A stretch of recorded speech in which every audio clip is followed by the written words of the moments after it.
नमस्कार, मैं रफी और आप देख रहे हैं DNN इंडिया। शहर कांग्रेस अध्यक्ष राजकुमार जयपाल के नेतृत्व में कांग्रेस पदाधिकारियों ने मंगलवार को संभागीय आयुक्त को ज्ञापन सौंपकर आना सागर झील में चल रहे डीसिल्टिंग कार्य पर गंभीर आपत्ति दर्ज कराई। कांग्रेस नेताओं ने आरोप लगाया कि झील के 222 हेक्टेयर क्षेत्र में करीब 80 करोड़ रुपए की लागत से किए जा रहे डीसिल्टिंग कार्य भविष्य में बड़े भ्रष्टाचार का मामला बन सकता है और इससे सरकारी धन की बर्बादी होने की आशंका है। अजमेर शहर कांग्रेस अध्यक्ष डॉक्टर राजकुमार जयपाल के नेतृत्व में कांग्रेस पदाधिकारियों एवं कार्यकर्ताओं ने मंगलवार को संभागीय आयुक्त को ज्ञापन सौंपकर आना सागर झील में चल रहे डीसिल्टिंग कार्य पर गंभीर आपत्तियां दर्ज कराई। कांग्रेस नेताओं ने आरोप लगाया कि झील के 222 हेक्टेयर क्षेत्र में करीब 80 करोड़ रुपए की लागत से किया जा रहा डीसिल्टिंग कार्य भविष्य में बड़े भ्रष्टाचार का मामला बन सकता है और इससे सरकारी धन की बर्बादी होने की आशंका है। ज्ञापन में कांग्रेस नेताओं ने कहा कि आना सागर झील अजमेर की पहचान और ऐतिहासिक धरोहर है।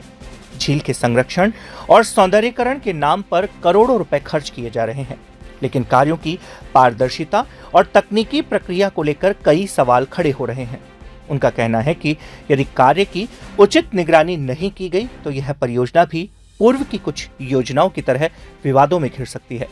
उन्होंने कहा कि अब झील में 80 करोड़ रुपए की लागत से किए जा रहे डीसिल्टिंग कार्य का भी वही हाल होने की आशंका है। यदि समय रहते इसकी समीक्षा नहीं की गई तो करोड़ों रुपए खर्च होने के बावजूद अपेक्षित परिणाम नहीं मिल पाएंगे।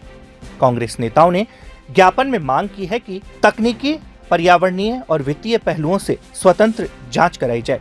ज्ञापन के माध्यम से कांग्रेस प्रतिनिधिमंडल ने संभागीय आयुक्त से तत्काल हस्तक्षेप कर डीसिल्टिंग कार्य को फिलहाल रुकवाने तथा पूरे मामले की निष्पक्ष जांच कराने की मांग की है। जल संसाधन खंड द्वितीय अजमेर ने एक पत्र लिखा है जिसमें ये ऑफिशियली है, ये आपको मैं भेज भी दूंगा कि इसमें ये लिखा हुआ है 12 तारीख जून का, जिसमें उसने साफ लिखा है कि संभागीय आयुक्त जो DC साहब हैं उन्होंने मीटिंग ली है। कब तक ली है? 10/4 और 11/4 10/4 और 11/4। उसमें जो नीरी संस्था है, जो इंस्टीट्यूट है, जो कि टेक्निकल रिपोर्ट देगी, उसकी टेक्निकल रिपोर्ट आने तक कोई भी कार्य नहीं किया गया। लेकिन अनफॉर्चुनेट पार्ट है, भ्रष्टाचार होने के कारण ये कार्य पहले ही शुरू कर दिया, जबकि होना नहीं चाहिए। इसका हम विरोध करते हैं और अगर ये कार्य चालू रहा तो आंदोलन होगा। अजमेर संभाग के सबसे बड़े जवाहरलाल नेहरू अस्पताल में कार्यरत संविदा नर्सिंग कर्मचारियों का आंदोलन लगातार तेज हो रहा है। सरकार द्वारा संविदा नर्सिंग कर्मचारियों को सेवा से हटाए जाने के विरोध में पिछले 15 दिनों से धरना प्रदर्शन जारी है। वहीं पिछले 3 दिनों से संविदा कर्मियों ने प्रतिदिन 2 घंटे का कार्य बहिष्कार भी शुरू कर दिया है, जिससे अस्पताल परिसर में आंदोलन का माहौल बना हुआ है। अजमेर संभाग के सबसे बड़े जवाहरलाल नेहरू चिकित्सालय में कार्यरत संविदा नर्सिंग कर्मियों का आंदोलन लगातार तेज होता जा रहा है। सरकार द्वारा संविदा नर्सिंग कर्मियों को सेवा से हटाए जाने के विरोध में पिछले करीब 15 दिनों से धरना प्रदर्शन लगातार जारी है। वहीं पिछले 3 दिनों से संविदा कर्मियों ने प्रतिदिन 2 घंटे का कार्य बहिष्कार भी शुरू कर दिया है, जिससे अस्पताल परिसर में आंदोलन का माहौल बना हुआ है। मंगलवार को भी बड़ी संख्या में संविदा नर्सिंग कर्मी अस्पताल के आपातकालीन विभाग के बाहर एकत्रित हुए और अपनी मांगों के समर्थन में जोरदार नारेबाजी करते हुए विरोध प्रदर्शन किया।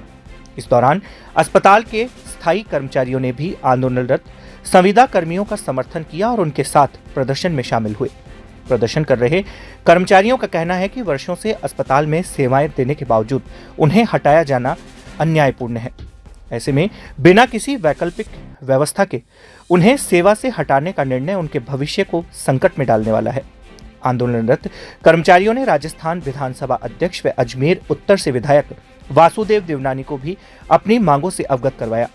कर्मचारियों ने ज्ञापन सौंपते हुए सरकार तक उनकी समस्याएं पहुंचाने तथा संविदा नर्सिंग कर्मियों की सेवाएं यथावत रखने के लिए हस्तक्षेप करने की मांग की है। कर्मचारियों ने चेतावनी दी है कि यदि उनकी मांगों पर शीघ्र सकारात्मक निर्णय नहीं लिया गया तो आंदोलन को और व्यापक रूप दिया जाएगा। उन्होंने कहा कि वह शांतिपूर्ण तरीके से अपनी आवाज उठा रहे हैं, लेकिन रोजगार और परिवार के भविष्य से जुड़े इस मुद्दे पर पीछे हटने वाले नहीं हैं। प्रदर्शन किया गया क्योंकि हाल ही में राजस्थान सरकार के द्वारा राजस्थान मेडिकल एजुकेशन सोसाइटी और मेडिकल एजुकेशन डिपार्टमेंट के माध्यम से लगभग 4500 नर्सिंग ऑफिसर को संविदा पर ज्वाइनिंग दी गई।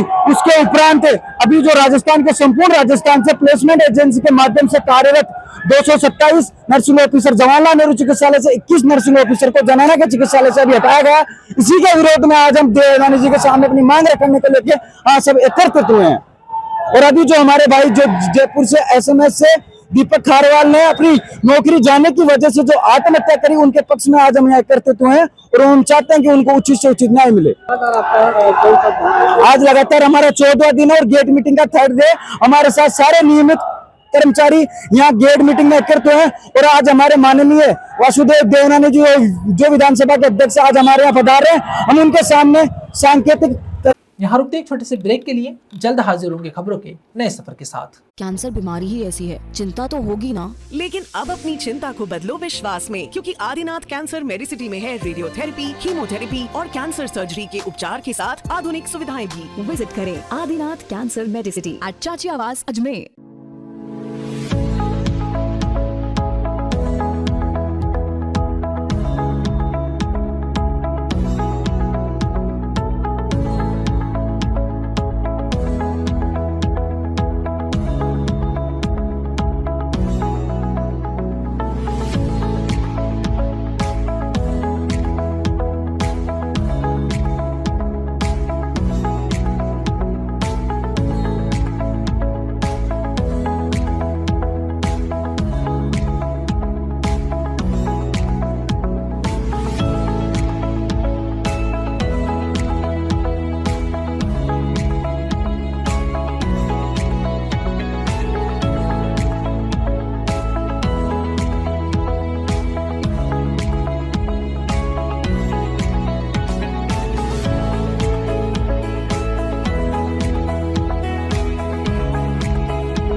अजमेर शरीफ दरगाह में इस्लाम के दूसरे खलीफा हजरत उमर इब्न खत्ताब रज़ियल्लाहु ताला अन्हो का योम शहादत बेहद अदब व एहतराम के साथ मनाया गया। इस अवसर पर सुल्तान उल हिंद हजरत ख्वाजा मोइनुद्दीन हसन चिश्ती की बारगाह के आहतनूर में महफिल पाक का आयोजन किया गया। अजमेर शरीफ दरगाह में इस्लाम के दूसरे खलीफा हजरत उमर इब्न खत्ताब रज़ियल्लाहु ताला अन्हो का योम शहादत बेहद अदब व एहतराम के साथ मनाया गया। इस अवसर पर सुल्तान उल हिंद हजरत ख्वाजा मोइनुद्दीन हसन चिश्ती की बारगाह में महफिल पाक का आयोजन किया गया।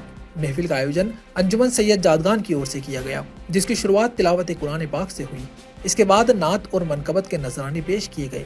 कार्यक्रम में मौजूद उलेमाए इकराम और बाहर से आए विशेष मेहमानों ने हजरत उमर फारूक की सीरत, न्याय प्रियता, सादगी और इस्लाम के लिए उनके योगदान पर प्रकाश डाला। उलेमाओं ने कहा कि हजरत उमर फारूक रज़ियल्लाहु ताला अन्हो का जीवन इंसाफ, सत्य और मानवता की सेवा का बेहतरीन उदाहरण है। महफिल में मौजूद ज़ायरीन और सामाईन को खुलफाए राशिदीन की शिक्षाओं तथा दीन इस्लाम से मोहब्बत का संदेश दिया गया। महफिल के समापन पर सलात व सलाम पेश किया गया और मुल्क में अमन, भाईचारे तथा खुशहाली के लिए विशेष दुआ की गई। इसके बाद अक़ीदतमंदों के लिए लंगर का भी विशेष इंतजाम किया गया। अंजुमन के प्रोग्राम कन्वीनर सैयद साबिर अली नियाजी ने बताया कि अजमेर शरीफ दरगाह में चारों खुलफाए राशिदीन के उर्स और योम शहादत की महफिल आयोजित की जाती है। इस अवसर पर बड़ी संख्या में ज़ायरीनों ने शिरकत कर फैज़ हासिल किया। आज 28 ज़िलहिज्जा है और आज 28 ज़िलहिज्जा को दोयम खलीफा हज़रत उमर फारूक रज़ियल्लाहु ताला अन्हु का योम शहादत है। जैसा कि आपको सबको मालूम ही है कि हुज़ूर गरीब नवाज़ हिंदल वली अताए रसूल की बारगाह में चारों खुलफाओं के योम शहादत मनाए जाते हैं और इस मौके पर अंजुमन सैयद जादगान की जानिब से लंगर का एहतमाम होता है और महफिल का एहतमाम होता है। यहाँ पे महफिल खाने में चारों दिनों पर योम शहादत पर यहाँ पे लंगर का एहतमाम होता है अंजुमन सैयद जादगान की जानिब से, तमाम खुद्दाम हज़रात की जानिब से। और आताए नूर में बाद मामूल आस्ताना महफिल का एहतमाम होता है। नातो मनकबत के नजराने पेश किए जाते हैं, तिलावत कलाम इलाही होती है और तकरीर होती है और उसके बाद उसका महफिल का एहतमाम होता है। ये तमाम न्याज वगैरह के इंतजाम जो होते हैं अंजुमन सैयद जादगान की जानिब से महफिल के इंतजाम होते हैं हुज़ूर गरीब नवाज़ की बारगाह में। अस्सलामुअलैकुम वरहमतुल्लाहि वबरकातुहू। माशाअल्लाह चारों सहाबा के दिन भी मनाए जाते हैं, अहले दिन के भी दिन मनाए जाते हैं। घर वाले भी हमारे हैं, घर वाले भी हमारे हैं। बाकायदा उसका एक आम लंगर अंजुमन हमारी मौनिया फ़खरिया चिश्तिया खुद्दाम ख्वाजा हुज़ूर गरीब नवाज़ और जो कमेटियाँ मिलकर करती हैं, चारों साहबाओं के दिन पे आम लंगर बनाया जाता है और उनके नाम से महफिल भी सजाई जाती है। इसीलिए हम ये कहते हैं कि भाई साहबा भी हमारे और अहले बैत भी हमारे। तो और उसके अलावा भी और भी कई बुजुर्गान दीन, बुजुर्गों से पाक की बारगाह, बुजुर्गों से पाक का भी दिन मनाया जाता है, साहबाओं के भी दिन मनाए जाते हैं, अहले बैत के भी दिन मनाए जाते हैं, ऐसे हसनैन करीमैन के भी दिन मनाए जाते हैं, सबके दिन मनाए जाते हैं। ये वो गरीब नवाज हिंद के बादशाह आले नबी औलाद अली अताए रसूल। तो हम यहाँ से गरीब नवाज की बारगाह से ये मैसेज देते हैं कि यहाँ के लोग सबको मानने वाले हैं भाई, किसी की मुखालिफत हमारे खुदामीन में से कोई नहीं करता। कुछ ये मामलात हैं उनकी वजह से ताज़ियतदारी के मामला है, तो ताज़ियत के लिए भी सरकार आला हज़रत ने फरमाया कि शरीयत में जायज़ है, उसको भी बनाया जाए और उसको भी बनाते हैं हम लोग, ताज़ियतदारी भी करते हैं हम लोग। तो हम अहले बैत वाले भी हैं और घर वाले भी हैं और दर वाले भी, और उनके नाम से आम लंगर हुजूर गरीब नवाज की बारगाह में तकसीम किया जाता है। यही गरीब नवाज की बारगाह से हमारा मैसेज है। सैयदना उमर फ़ारूक रज़ी अल्लाह ताला अन्हु मेरे आका सल्लल्लाहु अलैहि वसल्लम के दूसरे वज़ीर हैं, पहले सिद्दीक़ अकबर हैं। मेरे आका सल्लल्लाहु अलैहि वसल्लम के इनके बारे में बड़ी फ़जीलत बयान फरमाई है। सैयदना उमर फ़ारूक हैं जिनके बारे में मेरे आका सल्लल्लाहु अलैहि वसल्लम फरमाया, उमर जिस रास्ते से गुज़रते हैं शैतान उस रास्ते को छोड़ देता है। मेरे आका सल्लल्लाहु अलैहि वसल्लम के दीन की खिदमत और बड़ा इस्लाम का जो निज़ाम है सैयदना उमर फ़ारूक की ज़ात से नाफिज हुआ। आज भी सैयदना उमर फ़ारूक के बनाए हुए कुछ कायदे और कानून को गैर कौम ने भी फॉलो किया तो वो चमक रहे हैं और उनकी कौमें तरक्की कर रही हैं। अफसोस कि हमारे मुसलमान भाइयों में इतने फ़िरके होते जा रहे हैं, कोई मोहब्बत में इतना गुलू किया कि कुफ्र तक कर बैठते हैं, कोई सहाबा के शान में गुस्ताखी करते हैं, वो भी ना दीन ईमान खोते हैं। जबकि मेरे आका सल्लल्लाहु अलैहि वसल्लम ने सहाबा की शान में भी बयान फरमाया है और अहले बैत के लिए भी बयान फरमाया। अहले बैत भी सहाबा में से आते हैं, हसनैन करीमैन सहाबी भी हैं और सरकार की आल में भी हैं। हमारे लिए ये सहाबा और अहले बैत आँखों की दो नूर हैं। एक भी अगर हमने छोड़ दिया, एक किसान में गुस्ताखी कर दिया तो समझ लीजिए कि हमारा दीन अधूरा हो गया, हम दीन से फिर गए, दीन से हम कमज़ोर हो गए। सैयदना उमर फ़ारूक रज़ी अल्लाह ताला अन्हु अहले बैत से मोहब्बत करते थे और अहले बैत भी सैयदना उमर फ़ारूक से बेपाया मोहब्बत करते थे। सैयदना उमर फ़ारूक रज़ी अल्लाह ताला अन्हु तो हसनैन करीमैन के बारे में जब उनके शहजादे ने कहा कि हसनैन करीमैन ने कहा कि तुम्हारे बाप हमारे नाना के ग़ुलाम में से हैं, तो सैयदना उमर फ़ारूक खुश होकर कहते हैं कि जाओ लिखवा के ले आओ। जब लिख के हसनैन करीमैन ने दे दिया तो आपने कहा ये पर्चा मेरी कफन में रख देना, मुझे जमानत मिल गई कि मैं सैयदना हसनैन करीमैन के नाना जान का ग़ुलाम हूँ और उनके शहजादों ने मुझे सनद दे दिया। सुभान अल्लाह, यही हमारा दीन है, यही इस्लाम है, यही गरीब नवाज का भी पैगाम है। बॉलीवुड अभिनेता शहजाद शेख अपने परिवार के साथ अजमेर शरीफ दरगाह पहुंचे, जहां उन्होंने सूफी संत हज़रत ख्वाजा मोइनुद्दीन हसन चिश्ती की बारगाह में अकीदत की चादर और फूल पेश कर दुआ मांगी। इस दौरान दरगाह के गद्दी नशीन हाजी सैयद फरीद महाराज चिश्ती ने उन्हें दरगाह की जियारत कराई तथा दस्तारबंदी कर तबरुक भेंट किया। बॉलीवुड अभिनेता शहजाद शेख अपने परिवार के साथ अजमेर शरीफ दरगाह पहुंचे, जहां उन्होंने सूफी संत ख्वाजा मोइनुद्दीन हसन चिश्ती की बारगाह में अकीदत की चादर और फूल पेश कर दुआ मांगी। इस दौरान दरगाह के गद्दी नशीन हाजी सैयद फरीद महाराज चिश्ती ने उन्हें दरगाह की जियारत कराई तथा दस्तारबंदी कर तबुरक भेंट किया। शहजाद शेख ने ख्वाजा गरीब नवाज के दरबार में अपनी अब तक की उपलब्धियों के लिए शुक्राना अदा किया और भविष्य में सफलता, खुशहाली एवं तरक्की की दुआ मांगी।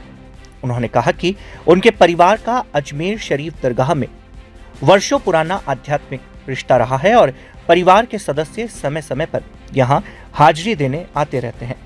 अभिनेता ने बताया कि उन्हें जीवन में मिली सफलता को वह ख्वाजा साहब की रहमत मानते हैं। उन्होंने कहा कि दरगाह में हाजिरी देने से उन्हें हमेशा आध्यात्मिक शांति और सुकून का एहसास होता है। उनका मानना है कि ख्वाजा गरीब नवाज के दरबार से कोई भी श्रद्धालु खाली हाथ नहीं लौटता, इसलिए उन्होंने भी अपनी मुराद यहाँ पेश की है। टीवी और फिल्म जगत में अपनी अलग पहचान बना चुके शहजाद शेख कई लोकप्रिय धारावाहिकों में अभिनय कर चुके हैं। इनमें कबूल है, ये रिश्ता क्या कहलाता है, ये है आशिकी, बेपनाह और गंगा माई की बेटियां जैसे धारावाहिक शामिल हैं। इसके अलावा उन्होंने बॉलीवुड फिल्म बैंगस्टर में भी अपने अभिनय का प्रभाव छोड़ा है। जानकारी के अनुसार शहजाद शेख अपने परिवार के साथ अजमेर पहुंचे थे और अपने एक मित्र के निवास पर ठहरे हुए थे। सोमवार देर रात वे अपने परिवार के साथ ख्वाजा गरीब नवाज की दरगाह में जियारत के लिए पहुंचे, जहां उन्होंने पूरी श्रद्धा और आस्था के साथ दुआ की। सबसे पहले अस्सलाम वालेकुम रहमतुल्लाहि व बरकातुहू। मेरा नाम शहजाद शेख है। मैं यहाँ पर इसलिए आया हूँ क्योंकि पिछले 800 साल से यहाँ पर सोशल जस्टिस, इक्वालिटी और पीस का मैसेज हमेशा से रहा गया है। यहाँ पर मैं इसलिए आया हूँ क्योंकि एक तरीका का सुकून भी मिलता है और 800 साल से यहाँ की जो भी हिस्ट्री है वो बहुत ज़्यादा इम्पोर्टेंट है। अब तक आपने कौन सी फिल्में की है और कौन से करने जा रहे हैं? मैं पिछले 13-14 साल से काम कर रहा हूँ। पिछला प्रोजेक्ट गंगा माई की बेटिया था, इससे पहले ये रिश्ता क्या था, उससे पहले कबूल है था, बेपना था। 13 साल से यही लाइन में काम कर रहा हूँ, बट काफ़ी सालों के बाद पहली बार फरीद चाचा को मिलने आया था। अभी आगे क्या खास है प्रोजेक्ट का? हाँ जी, खास कौन सा कार्यक्रम या कोई फिल्म वगैरह? सारे आप बता दीजिए। आपको मेरा नाम शहजाद शेख है, आप गूगल करेंगे तो आपको सारी डिटेल्स मिल जाएगी। नाम बोलते हैं, ये रिश्ता क्या कहलाता है, कबूल है, बेपना, ज्यादा मत उड़, हाँ बहुत सारी है। अभी मेहंदी वाला घर, हाँ। राजस्थान के अंदर अभी आप किसी सिलसिले में आप आए हैं या? नहीं, मैं घर जा रहा हूँ अहमदाबाद, तो बस बीच में रुक गए थे हमारे फैमिली मेंबर्स को मिलने के लिए। कौन आपके साथ? मेरे फादर आए और साथ में हमारे फरीद चाचा भी। यहाँ रुकते एक छोटे से ब्रेक के लिए, जल्द हाजिर होंगे खबरों के नए सफर के साथ। कैंसर बीमारी ही ऐसी है, चिंता तो होगी ना। लेकिन अब अपनी चिंता को बदलो विश्वास में, क्योंकि आदिनाथ कैंसर मेडिसिटी में है रेडियोथेरेपी, कीमोथेरेपी और कैंसर सर्जरी के उपचार के साथ आधुनिक सुविधाएं भी। विजिट करें आदिनाथ कैंसर मेडिसिटी एट चाची आवास अजमेर।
राजस्थान के स्वास्थ्य क्षेत्र में एक ऐतिहासिक उपलब्धि दर्ज करते हुए जवाहरलाल नेहरू मेडिकल कॉलेज अजमेर ने मंगलवार को औपचारिक रूप से अपने रोबोटिक सर्जरी कार्यक्रम का शुभारंभ किया। यह पहल राज्य में सटीकता आधारित शल्य चिकित्सा प्रशिक्षण और स्वास्थ्य सेवा नवाचार को नई दिशा देने वाला महत्वपूर्ण कदम साबित होगी। राजस्थान के स्वास्थ्य क्षेत्र में एक ऐतिहासिक उपलब्धि दर्ज करते हुए जवाहरलाल नेहरू मेडिकल कॉलेज अजमेर ने मंगलवार को औपचारिक रूप से अपने रोबोटिक सर्जरी कार्यक्रम का शुभारंभ किया। यह पहल राज्य में सटीकता आधारित शल्य चिकित्सा प्रशिक्षण और स्वास्थ्य सेवा नवाचार को नई दिशा देने वाला महत्वपूर्ण कदम साबित होगी। कॉलेज के ऑडिटोरियम में आयोजित भव्य उद्घाटन समारोह में नीति निर्माताओं, स्वास्थ्य विशेषज्ञों, वरिष्ठ सर्जनों एवं चिकित्सा क्षेत्र के प्रतिष्ठित सदस्यों ने भाग लिया। कार्यक्रम के दौरान विशेषज्ञों ने रोबोटिक सर्जरी की उपयोगिता, आधुनिक चिकित्सा में इसकी बढ़ती भूमिका तथा रोगियों के उपचार परिणामों को बेहतर बनाने में इसके महत्व पर विस्तार से चर्चा की गई। कार्यक्रम का उद्घाटन राजस्थान विधानसभा अध्यक्ष वासुदेव देवनानी ने मुख्य अतिथि के रूप में किया। इस अवसर पर भारत सरकार के कृषि एवं किसान कल्याण राज्य मंत्री भागीरथ चौधरी तथा राजस्थान सरकार के जल संसाधन मंत्री सुरेश सिंह रावत विशिष्ट अतिथि के रूप में उपस्थित रहे। मुख्य अतिथियों ने अपने संबोधन में कहा कि चिकित्सा क्षेत्र में आधुनिक तकनीकों का समावेश समय की आवश्यकता है। रोबोटिक सर्जरी जैसी उन्नत प्रणाली से न केवल मरीजों को बेहतर स्वास्थ्य सुविधाएं मिलेगी, बल्कि मेडिकल विद्यार्थियों और चिकित्सकों को भी नवीनतम तकनीकों का प्रशिक्षण प्राप्त होगा, जिससे प्रदेश की स्वास्थ्य सेवाएं और अधिक सशक्त बनेगी। कार्यक्रम के दौरान एसएसआई रोबोटिक सर्जिकल सिस्टम की बहुमुखी क्षमताओं एवं चिकित्सकीय दक्षता का प्रदर्शन किया गया। उद्घाटन दिवस पर विभिन्न चिकित्सा विशेषज्ञों में कई सफल रोबोटिक सर्जरियां भी संपन्न की गई। जिनसे इस तकनीक की सटीकता और प्रभावशीलता का प्रत्यक्ष प्रदर्शन हुआ। विशेषज्ञों ने बताया कि रोबोटिक सर्जरी के माध्यम से जटिल ऑपरेशनों को अधिक सटीकता के साथ किया जा सकता है। इससे रक्त स्त्राव कम होता है, संक्रमण का खतरा घटता है और मरीज सामान्य जीवन में अपेक्षाकृत जल्दी लौट पाते हैं। जेएलएन मेडिकल कॉलेज में रोबोटिक सर्जरी कार्यक्रम की शुरुआत को राजस्थान के चिकित्सा क्षेत्र के लिए एक महत्वपूर्ण उपलब्धि माना जा रहा है। यह न केवल प्रदेश के मरीजों को अत्याधुनिक नवाचार उपलब्ध करवाएगी, बल्कि राज्य को उन्नत चिकित्सा तकनीकों और अनुसंधान के क्षेत्र में भी नई पहचान दिलाएगी। एक नया अध्याय जुड़ रहा है, जो रोबोट सर्जरी, जो यहीं के पढ़े हुए विद्यार्थी जो अमेरिका जाकर के उन्होंने इस ओर कदम बढ़ाए और आज अपने मातृभूमि की ओर लौट करके इन्होंने इसको भारत में इस सर्जरी को आगे बढ़ाया और आज जेएलएन हॉस्पिटल को हमारे आग्रह पर एक नहीं 2 रोबोट सर्जरी के मशीनें उन्होंने भेंट की है, जिसकी लागत लगभग 18 करोड़ रुपए है। इतनी शायद अभी तक किसी डोनेशन में किसी भी जगह इतनी नहीं मिली और ये राजस्थान में हम इसको माँ योजना के तहत लेते हुए गरीब से गरीब व्यक्ति को भी इसका लाभ मिले, इसकी हम लोग व्यवस्था कर रहे हैं। और मैं सोचता हूँ कि जेएलएन हॉस्पिटल जो एक संभागीय अस्पताल तो है ही, लेकिन धीरे धीरे प्रदेश का नेतृत्व करेगा और यह केवल आज मशीन का योगदान नहीं है, यह मशीन का भेंट नहीं है, लेकिन यह एक यहाँ की चिकित्सा शिक्षा, यहाँ के नवाचार और यहाँ की नई चिकित्सा व्यवस्थाओं में एक नया आयाम बनने जा रहा है। मैं अवसर पर सबको शुभकामनाएं देता हूँ। कितना लाभ मिलेगा आसपास के मरीजों को? बोल चुका ना, पूरे संभाग के सभी मरीजों को इस रोबोट सर्जरी से, जिसमें छोटे छोटे चीरे लगा करके ये सर्जरी करते हैं और इसमें आवश्यकता पड़ती है ट्रेंड सर्जन की, तो इन्होंने आश्वस्त किया है कि अजमेर में पूरे राजस्थान के लिए हम एक ट्रेनिंग सेंटर भी प्रारंभ करने जा रहे हैं। मैंने उनको समझा दिया है, वो आए थे मेरे पास हाँ भर के चले गए। मुझे लगता है कि पता नहीं उनको सही जानकारी तो उपलब्ध नहीं हो रही है। मैं समझता हूँ कि उनकी जो सर्विसेज थी वो केवल 1 साल के लिए बढ़ाई, 11 महीने के लिए 2 साल से हैं। इस बार उनकी 11 महीने के लिए इन्होंने बढ़ा दी फरवरी 27 तक, लेकिन उसमें कंडीशन साफ है, जब तक राजस्व से व्यक्ति नहीं आएंगे तब तक आपकी नौकरी रहेगी। और राजस्थान सरकार ने इनके पास लगभग 300 के आसपास लोग भेजे हैं, उन्होंने ज्वाइन लगभग कर लिया है। तो उसके बाद जो बाकी रिक्त पद होंगे वो मैं इनको व्यवस्था कि जितने अधिक से अधिक लोगों को आप एडजस्ट कर सकते हो उनको करो, और भविष्य की जो भी निकलेंगी उसमें से इनके इस अनुभव का हम लोग ज़रूर इनको लाभ देने का प्रयत्न करेंगे। फिर भी इनकी जो मांग पत्र है मैं इनका चिकित्सा मंत्री तक वो पहुँचाऊँगा, जो कुछ भी संभव होगा वो इनकी मदद। बहुत अच्छा लग रहा है। ये तो मैंने डोनेट की है क्योंकि मुझे अपॉर्चुनिटी दी गई, तो मैं इनका बहुत बहुत आभारी हूँ कि ये हालांकि दी है, पर अल्टीमेटली जो हमारा इरादा था एस इनोवेशन, जितने मरीजों की हम लोग मदद कर सकते हैं कहीं भी कर सकते हैं, और क्योंकि मैं यहीं से शुरुआत हुई थी तो ये सबसे बहुत अच्छा लगता है कि यहाँ पर के हम डॉक्टर्स को सिखा सकते हैं, अजमेर के मरीजों को ये केयर मिल सकती है, तो उसके लिए बहुत मैं खुद आभारी हूँ। हाँ, तो ट्रेनिंग प्रोग्राम अभी हम लोग गुड़गांव में करते हैं, पर अभी यहाँ पे धीरे धीरे यहाँ पे भी एक ट्रेनिंग सेंटर बनाएंगे, तो वो राजस्थान के जो भी डॉक्टर्स वगैरह हैं वो यहाँ पे आकर के ट्रेनिंग हो सकते हैं, तो गुड़गांव नहीं जाना पड़े उनको। पर अभी हमारा बहुत ऑर्गेनाइज ट्रेनिंग प्रोग्राम है वो चलता है। प्रधानमंत्री नरेंद्र मोदी के नेतृत्व में केंद्र सरकार के 12 वर्ष पूर्ण होने तथा केंद्रीय कृषि एवं किसान कल्याण राज्य मंत्री भागीरथ चौधरी के जन्म दिवस के अवसर पर मंगलवार को केंद्रीय बीजीए मसाला एवं अनुसंधान केंद्र तबीजी में जिला स्तरीय प्राकृतिक एवं जैविक खेती कार्यशाला का आयोजन किया गया। देश के प्रधानमंत्री नरेंद्र मोदी के नेतृत्व में केंद्र सरकार के 12 वर्ष पूर्ण होने तथा केंद्रीय कृषि एवं किसान कल्याण राज्य मंत्री भागीरथ चौधरी के जन्म दिवस के अवसर पर मंगलवार को केंद्रीय बीजीए मामला एवं अनुसंधान केंद्र तबीजी में जिला स्तरीय प्राकृतिक एवं जैविक खेती कार्यशाला का आयोजन किया गया।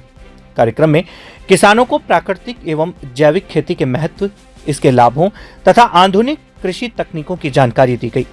कार्यक्रम के दौरान प्राकृतिक खेती को बढ़ावा देने के उद्देश्य से विशेष प्रदर्शनी भी लगाई गई, जिसमें किसानों को रासायनिक उर्वरकों पर निर्भरता कम कर प्राकृतिक संसाधनों के माध्यम से खेती करने के तरीकों की विस्तृत जानकारी प्रदान की गई। शहर अध्यक्ष रमेश सोनी ने कहा कि प्रधानमंत्री नरेंद्र मोदी ने अपने 12 वर्षों के कार्यकाल में किसानों के हित में अनेक महत्वपूर्ण योजनाएं और नवाचार लागू किए हैं। प्रधानमंत्री किसान सम्मान निधि, फसल बीमा योजना, कृषि संवंचना विकास तथा तकनीकी आधारित कृषि सुधारों के माध्यम से किसानों को आर्थिक एवं तकनीकी रूप से सशक्त बनाया गया है। उन्होंने बताया कि प्रधानमंत्री मोदी के आह्वान पर देश भर में प्राकृतिक एवं जैविक खेती को बढ़ावा देने के लिए विभिन्न कार्यक्रम आयोजित किए जा रहे हैं। इसी कड़ी में तबीजी स्थित अनुसंधान केंद्र में आयोजित कार्यशाला के माध्यम से किसानों को प्राकृतिक खेती के वैज्ञानिक तरीकों से अवगत कराया गया। विशेषज्ञों ने किसानों के प्रश्नों का समाधान करते हुए उन्हें खेती में रसायनों के सीमित उपयोग और जैविक विकल्पों को अपनाने की सलाह दी। सरकार के कार्यकाल में मैं कह सकता हूं कि वास्तव में जिस प्रकार से समाज के प्रत्येक वर्ग के लिए जन कल्याणकारी योजनाओं को उन्होंने लागू करके धरातल पर उतारा, और मैं कह सकता हूं कि जो मूल रूप से बरसों से हम सुनते आए जय जवान और जय किसान, इस नारे को अगर सार्थक रूप देने का काम किया है तो माननीय प्रधानमंत्री जी ने किया है।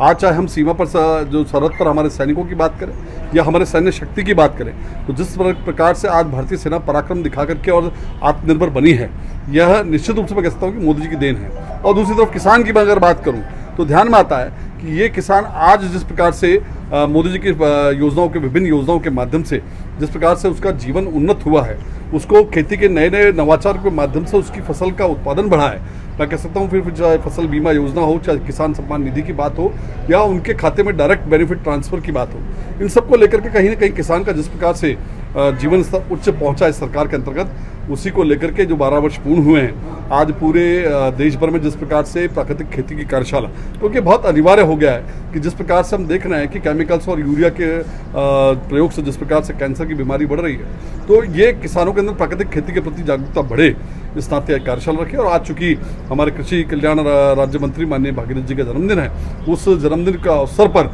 आज किसानों को एक सौगात हमारी माननीय मोदी जी की सरकार के माध्यम से दी जा रही है। मैं पुनः उनको माननीय भागीरथ जी भाई साहब को बहुत बधाई देता हूँ। आदरणीय प्रधानमंत्री हमारे आदरणीय प्रधानमंत्री नरेंद्र मोदी जी के 12 वर्ष विकास के, विश्वास के और जन कल्याण के जो पूर्ण हुए हैं, उसके तहत यहाँ पर कृषि अनुसंधान केंद्र में जैविक खेती के ऊपर एग्जीबिशन रखी है, जिसमें प्राकृतिक खेती किस तरीके से की जाती है तो किसानों को जानकारी दी जाएगी उसके बारे में। और आज क्योंकि हमारे कृषि मंत्री जो केंद्रीय कृषि मंत्री आदरणीय भागीरथ जी हैं, उनका जन्म दिवस भी है, तो उस उपलक्ष्य में भी यहाँ पर कार्यक्रम रखा गया है।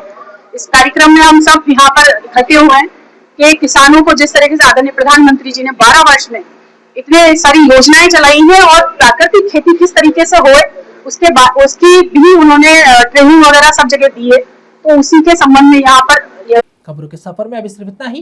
फिर हाजिर होंगे खबरों के नए सफर के साथ। तब तक के लिए दीजिए इजाजत। नमस्कार।